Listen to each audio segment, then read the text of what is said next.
Good morning student. मैं परमेश्वर कुमार आज आप लोगों को क्लास 10th का first chapter chemical reaction and equation पढ़ाने वाला हूँ।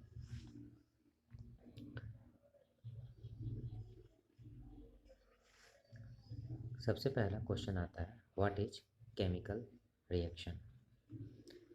जितने भी केमिकल चेंज हमारे सराउंडिंग में होते हैं वो सारे के सारे केमिकल चेंज केमिकल रिएक्शन कहलाते हैं। यहाँ पे जो भी केमिकल चेंज होता है उसके दौरान जो भी सब्सटेंसेस बनते हैं उनका प्रॉपर्टी डिफरेंट होता है एंड उनके कुछ अलग अलग कैरेक्टरिस्टिक्स भी होते हैं। उनके कुछ कैरेक्टरिस्टिक्स इस प्रकार से हैं। सबसे पहला कैरेक्टरिस्टिक्स है रिलीज और absorption of energy as heat and light. कोई भी केमिकल चेंज होता है जिसे हम केमिकल रिएक्शन कहते हैं, उसके दौरान या तो एनर्जी का रिलीज होता है यानी एनर्जी बाहर निकलती है, या फिर एनर्जी उसमें हमें देना पड़ता है जो कि हीट और लाइट के फॉर्म में हो सकता है। कोई भी केमिकल चेंज यदि होता है तो उसमें किसी गैस की एवोल्यूशन होती है। जैसे अगर कोई मेटल वाटर से रिएक्ट करता है तो वहाँ पे हाइड्रोजन गैस मुक्त होता है। दूसरा है चेंज इन ऑर्डर, यानी उसमें स्मेल भी चेंज होता है। चेंज इन कलर, उसका कलर भी चेंज होता है। जैसे आप लोगों ने नाम सुना होगा पोटेशियम परमैंगनेट का। पोटेशियम परमैंगनेट का कलर पिंक होता है और जब भी वो रिएक्शन करता है एसिड के साथ तो उसका कलर चेंज हो जाता है। चेंज इन स्टेट, जैसे मोम है, मोम सॉलिड फॉर्म में होता है और जब केमिकल रिएक्शन वहाँ पे होता है तो वो लिक्विड और लिक्विड टू वेपर हो जाता है।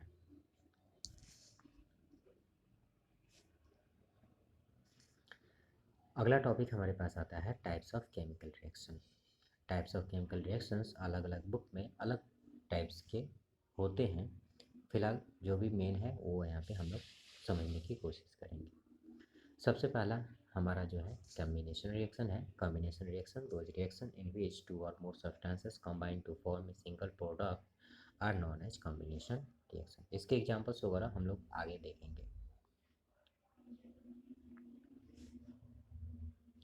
अगला हमारे पास है डिकम्पोजिशन रिएक्शन। डिकम्पोजिशन रिएक्शन में कोई भी बिगड़ कंपाउंड टूटकर छोटे छोटे सब्सटेंसेस में बदल जाता है, उसे हम डिकम्पोजिशन रिएक्शन कहते हैं। इसके भी एग्जांपल्स हम आगे स्लाइड्स में देखेंगे। अगला हमारे पास आता है डिस्प्लेसमेंट रिएक्शन। डिस्प्लेसमेंट रिएक्शन वह रिएक्शन होता है जिसमें क्या होता है कि कोई भी अगर मोर रिएक्टिव मेटल है तो लेस रिएक्टिव मेटल को डिस्प्लेस कर देता है उसके सॉल्ट सॉल्यूशन से। तो आप यहाँ पे देख सकते हैं ए भी एक कंपाउंड है जो कि सॉल्ट सॉल्यूशन है लेस रिएक्टिव मेटल का, एंड सी एक मोर रिएक्टिव मेटल है। तो मोर रिएक्टिव मेटल जो है वो ए बी को रिमूव कर देता है और बी के स्थान पे खुद आ जाता है। इट मीन्स हम यहाँ पे कह सकते हैं कि C displaces B from its salt solution A B. Displacement reactions की अगर हम लोग बात करते हैं तो दो प्रकार के ये होते हैं, सिंगल डिस्प्लेसमेंट रिएक्शन और double displacement reaction. Single displacement reaction अभी जो हम लोगों ने डिस्प्लेसमेंट रिएक्शन पढ़ा है ये वही है। डबल डिस्प्लेसमेंट रिएक्शन में क्या होता है, आयन का एक्सचेंज होता है, यानी दो सॉल्ट सॉल्यूशन यदि अपने आयन को एक्सचेंज करते हैं तो हम उसे डबल डिस्प्लेसमेंट रिएक्शन कहते हैं। अगला हमारे पास है रेडॉक्स रिएक्शन। रेडॉक्स रिएक्शंस में ही हमारे पास दो प्रकार के टॉपिक्स आते हैं, एक ऑक्सीडेशन रिएक्शन और दूसरा हमारे पास रिडक्शन रिएक्शन। ऑक्सीडेशन के बारे में अगर हम सिंपली बात यहाँ पे करते हैं तो ऑक्सीजन के साथ कॉम्बिनेशन ऑक्सीडेशन रिएक्शन कहलाता है और removal of oxygen reduction reaction कहलाता है। इसको हम हाइड्रोजन के टर्म में भी डिफाइन कर सकते हैं। If an element combine with hydrogen then it is known as reduction reaction, and if the compound remove hydrogen from self are known as oxidation reaction. Combination reaction का यहाँ पे एक एग्जांपल है, तो हम यहाँ पे एग्जांपल की मदद से देखते हैं। मैग्नीशियम, और यहाँ पे मैग्नीशियम के 2 एटम हैं और ऑक्सीजन के 2 एटम हैं। ये दोनों कंबाइन करके 2 MgO बनाते हैं, यानी कि MgO एंड फिर अगेन MgO, यानी this equation is balanced bye, you can see that 2 Mg plus O2, 2 MgO plus heat and light.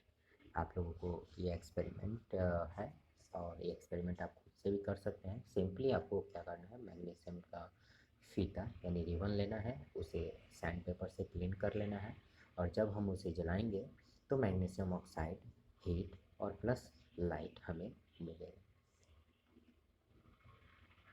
अगला रिएक्शन हमारे पास है डिकम्पोजिशन रिएक्शन।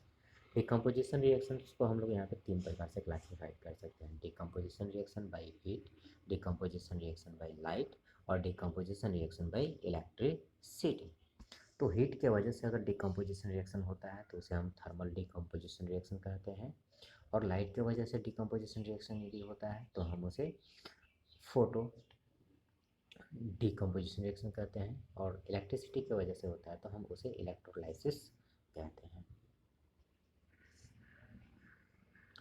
यहाँ पे आप देख सकते हैं डिकम्पोजिशन रिएक्शन इलेक्ट्रिसिटी के जरिए हो रहा है, उसके बारे में यहाँ पे दिखाया गया है।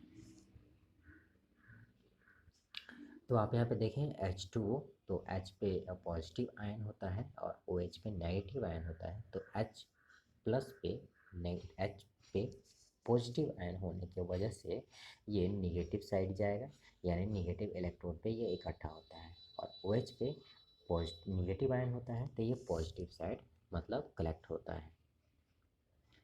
आप यहाँ पे देख सकते हैं कैथोड पे आपको हाइड्रोजन मिलेगा, है ना, और फिर आपको एनोड पे आपको क्या मिलेगा, ऑक्सीजन यानी मिलेगा।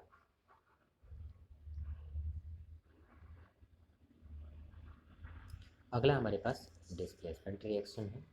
तो डिस्प्लेसमेंट रिएक्शन में हमने पहले ही इसके टाइप्स के बारे में पढ़ा हुआ है कि ये सिंगल डिस्प्लेसमेंट रिएक्शन भी कहलाता है और डबल डिस्प्लेसमेंट रिएक्शन भी कहलाता है, यानी हम इसको कह सकते हैं कि यह 2 प्रकार का होता है। तो हम लोग सबसे पहले सिंगल डिस्प्लेसमेंट रिएक्शन का एग्जांपल यहाँ पे देखेंगे। कॉपर सल्फेट जिंक के साथ रिएक्ट करता है तो क्या करता है, तो आप यहाँ पे देख सकते हैं कि जिंक कॉपर से ज़्यादा क्रियाशील है, यानी कि कॉपर से ज़्यादा रिएक्टिव है। सो जिंक कॉपर को अलग डिस्प्लेस कर देता है और ZnSO4 का फॉर्मेशन करता है। This balance equation is that copper sulphate plus zinc sulphate plus copper.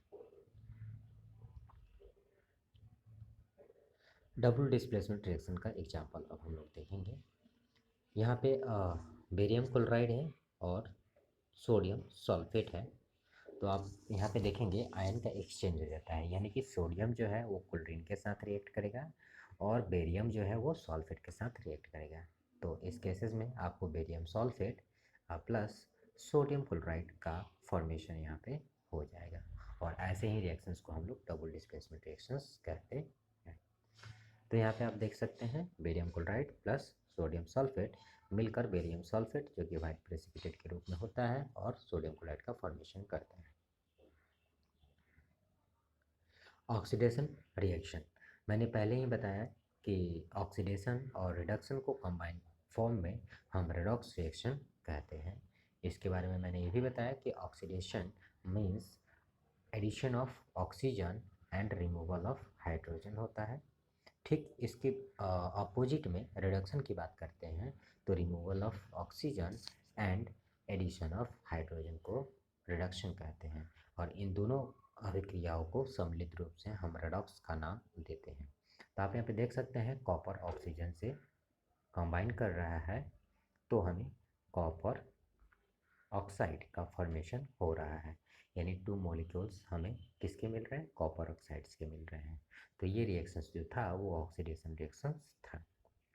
इसके बाद आता है रिडक्शन रिएक्शन। तो इस रिएक्शन में आप सिंपली मैंने पॉइंट बताया था कि हाइड्रोजन के साथ रिएक्शन। तो यहाँ पे देखिए यहाँ पे एक चीज़ आप देखिए, कॉपर जो है वो हाइड्रोजन से रिएक्ट नहीं कर रहा है। यहाँ पे कॉपर के साथ ऑक्सीजन पहले से जुड़ा हुआ था और कॉपर जो है वो ऑक्सीजन यहाँ से रिमूव हो रहा है, यानी कॉपर का ऑक्सीजन से रिमूव होना ये रिडक्शन कहलाता है।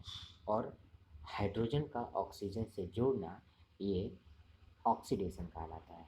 यानी इस अभिक्रिया में दोनों रिएक्शन यानी ऑक्सीडेशन और रिडक्शन दोनों साथ साथ हो रही है। कॉपर ऑक्साइड का यहाँ पे रिडक्शन हो रहा है और हाइड्रोजन का यहाँ पे ऑक्सीडेशन हो रहा है।